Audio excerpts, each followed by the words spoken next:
बहुत समय पहले की बात है। गुरुजी का सत्संग चल रहा था। वहाँ एक व्यापारी अपने पुत्र को लेकर आया। उसने गुरुजी से कहा, गुरुजी, मेरा पुत्र बहुत आलसी है, वह कोई काम नहीं करता, कृपया आप इसे कुछ समझाएं। गुरुजी ने कहा, आप बैठिए और सत्संग का आनंद लीजिए। तभी गुरुजी का प्रवचन देने का समय हो गया। गुरुजी ने प्रवचन देना शुरू किया। गुरुजी ने कहा, दिन के 12 बज रहे थे, लेकिन सोहन अभी भी सो रहा था। उसकी माँ सुमित्रा ने आवाज दी। सुमित्रा ने आवाज लगाई, उठ जा बेटा, देख सूरज सर पर चढ़ आया है, कब तक सोता रहेगा। लेकिन सोहन पर कोई असर नहीं हुआ। वह चादर से मुंह ढककर दोबारा सो गया।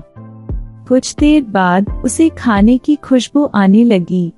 दाल में तड़का लगते ही उसे जोर से भूख लगने लगी। सोहन उठा और सीधा माँ के पास रसोई में पहुँच गया। सोहन ने माँ से पूछा, माँ क्या बनाया है?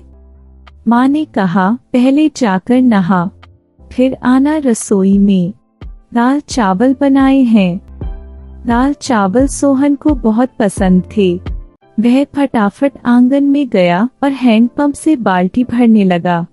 इसी बीच उसे याद आया कि उसने दांत तो मांजे ही नहीं। उसने फटाफट मंजन लेकर दांतों को रगड़ लिया और साबुन लेकर बैठ गया नहाने। जल्दी से नहाकर कपड़े पहनकर रसोई में पहुंच गया। तब तक खाना तैयार हो चुका था। माँ ने खाना परोस दिया। खाना बहुत ही स्वादिष्ट बना था।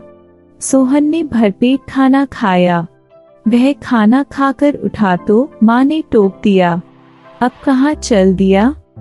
सोहन ने कहा, माँ लगता है खाना कुछ ज्यादा ही खा लिया, बहुत तेज नींद आ रही है, मैं तो सोने जा रहा हूँ। माँ ने कहा, हे भगवान, अभी 1 घंटे पहले ही तो सोकर उठा है, तुझे बस सारा दिन यही काम है, उठो, खाओ और सो जाओ। तुझे पता है तेरे पिता खेत में कितनी मेहनत करते हैं, तब हमें 2 वक्त की रोटी मिलती है। कुछ नहीं तो जाकर उनकी मदद ही कर दिया कर। उनके लिए खाना ले जा, मैं अभी तैयार कर रही हूँ। सोहन पर तो जैसे दुखों का पहाड़ टूट पड़ा। सोहन ने कहा, माँ तुम्हें पता है इतनी धूप में पहले एक बार मैं खाना देने गया था, आकर कितना बीमार पड़ गया था। तुम ही चली जाना, मैं तो सोने जा रहा हूँ। माँ को बहुत गुस्सा आया। इससे पहले वह कुछ कहती, सोहन तेजी से अपने कमरे में जाकर सो गया। सुमित्रा खाना लेकर खेत पर पहुंची। कबीरदास बहुत मेहनत से खेत जोत रहे थे। सुमित्रा ने कहा, सुनो जी, पहले खाना खा लेते। कबीरदास ने कहा, अरे तुम इतनी धूप में क्यों परेशान होती हो, सोहन के हाथ से खाना भेज देती। सुमित्रा ने कहा, हमारे तो भाग्य ही फूट गए हैं, ऐसा आलसी बेटा मिला है, बस खाता है और सो जाता है। भगवान जाने इस लड़के का क्या होगा। कबीरदास ने कहा, चिंता मत करो, एक दिन सब ठीक हो जाएगा। सोहन के माता पिता सोहन की आदत से बहुत परेशान थे। वह कोई भी काम नहीं करता था, बस सारा दिन सारी रात सोता रहता था। एक दिन सोहन के पिता ने कहा, बेटा मैं खाद और यूरिया लेने शहर जा रहा हूँ, 2 दिन लग जाएंगे, फसल तैयार होने वाली है, तो सुबह खेत पर चले जाना और सारा दिन वहीं रहना, शाम को खाना खाकर रात को वहीं सोने चले जाना, कहीं कोई जानवर खेत में न घुस जाए या कोई और हमारी फसल को नुकसान न पहुंचा दे। सोहन ने कहा, पिताजी मुझसे ये सब नहीं हो पाएगा, आप माँ को बोल दीजिए। कबीरदास ने कहा, नालायक, खेत की देखभाल आदमियों का काम होता है, अगर मुझे पता लगा तो खेत पर नहीं गया या फसल को नुकसान हो गया तो तेरी खैर नहीं। सोहन डर गया। वह पिता के जाने के बाद माँ से बोला, माँ सुबह जगा देना, नहीं तो पता नहीं पिताजी क्या करेंगे। सुमित्रा मोहन को सुबह 4 बजे जगा देती है। सोहन हाथ में फावड़ा लेकर खेत में पहुंच जाता है। वहां जाकर देखता है चारों ओर ठंडी हवा चल रही थी। वह एक पेड़ के नीचे बैठ जाता है। तभी उसे हल्की हल्की रोशनी नजर आती है। पूरा खेत लाल रोशनी से भर जाता है। सोहन ने यह सब पहली बार देखा था। वह आश्चर्य से सब देखता रहा। कुछ ही देर में सूरज उगने लगा। यह देखकर सोहन को बहुत आश्चर्य हुआ। कुछ ही देर में सभी गांव वाले खेत में काम करने आ गए। सब अपने अपने खेत पर काम कर रहे थे। सोहन पेड़ के नीचे बैठा था। तभी उसके पास के खेत से माधो काका आए। माधो काका ने कहा, सोहन मेरे खेत में पानी लग गया, अब तू अपने खेत में पानी काट ले। सोहन ने कहा, काका मुझे तो कुछ पता नहीं, ये सब तो पिताजी ने कभी नहीं बताया। माधो काका ने कहा, बेटा कभी पिता के साथ खेत पर आया है तो तुझे पता होगा। माधो काका ने अपने बेटे को बुलाकर पानी सोहन के खेत की ओर कर दिया। माधो काका ने कहा, जब पूरा खेत भर जाए तो हमें बता देना। सोहन बैठकर देखता रहा, लेकिन सुबह जल्दी उठने के कारण उसे नींद आ गई। खेत में पानी बहुत ज्यादा भर गया। तभी माधो काका दौड़ते हुए आए। माधो काका ने चिल्लाते हुए कहा, नालायक यहाँ सोने आया था, अपने पिता की सारी मेहनत बर्बाद कर दी, सारी फसल नष्ट हो गई। सोहन हड़बड़ा कर उठा। उसका खेत पानी से लबालब भरा हुआ था। माधो काका ने जल्दी से पानी दूसरी ओर काटा, लेकिन तब तक बहुत देर हो चुकी थी। लगभग आधी फसल खराब हो चुकी थी। सोहन ने कहा, काका अब कुछ नहीं हो सकता क्या?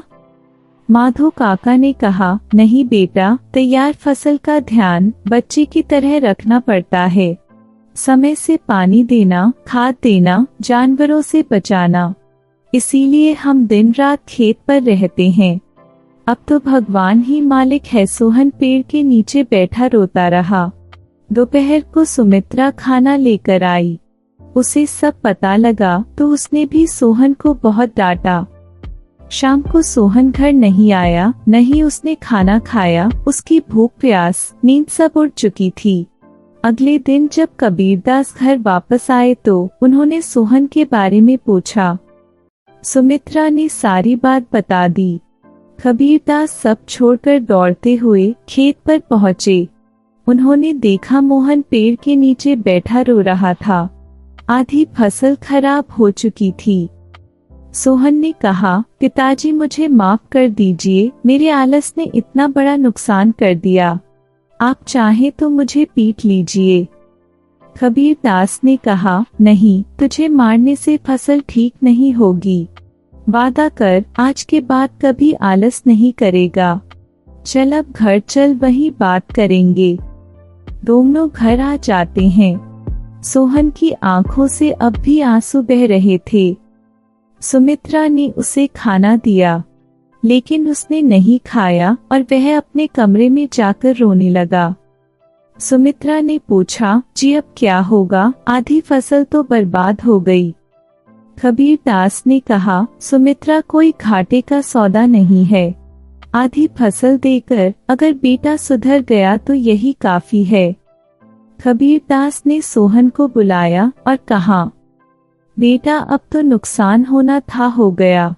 अब हमें कल से आधे खेत की फसल उखाड़कर दोबारा बोनी होगी।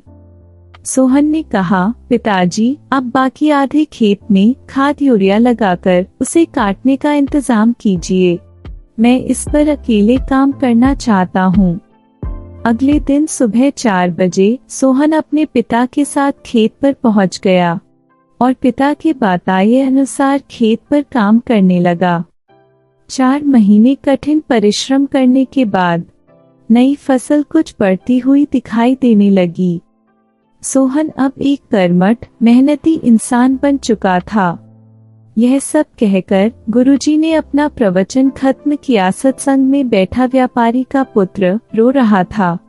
उसे सब समझ में आ गया। उसने तुरंत ही अपने पिताजी से माफी मांगी और गुरुजी के चरणों में प्रणाम किया और उसने अपने पिता से वादा किया कि आज के बाद से मैं कभी आलस नहीं करूँगा।